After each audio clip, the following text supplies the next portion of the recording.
Hi friends, இன்றைக்கி நம்ம புதினா சாதம் பார்க்க போகிறோம். அது தேவையான பொருள் பாருங்கள். புதினா, கொத்தமல்லி ஆஞ்சு கழுவி வச்சுருக்கேன். காஞ்ச மிளகா, பூண்டு, புளி, இஞ்சி இவ்வளோ தாங்க.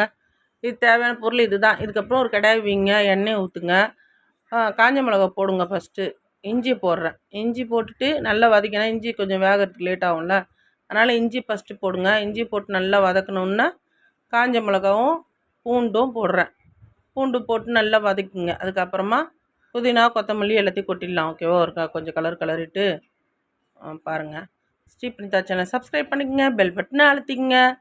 ஓகே ஃப்ரெண்ட்ஸ், இது வீடியோலாம் காலையிலே எடுத்து வச்சுருவேன் ஃப்ரெண்ட். என் பொண்ணு காலேஜுக்கு போயிட்டு வந்து தான் போடணும், அதனால தான் லேட் ஆகிடுது. நீங்கள் அதனால் எதுவும் நினச்சிக்காதீங்க, ஓகேவா? இல்லைனா நாங்கள் காலையிலே போட்டுட்ருப்போம்.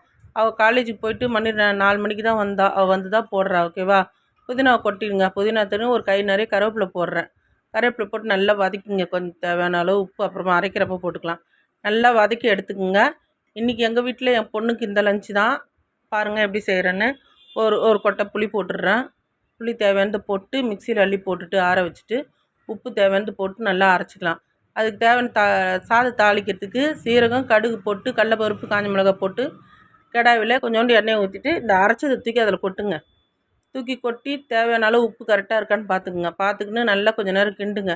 கிண்டிட்டு சாதத்தை போட்டு அதில் கலக்கி வச்சுருங்க. நம்ம புதினா சாதம் ரெடி. Thank you friends.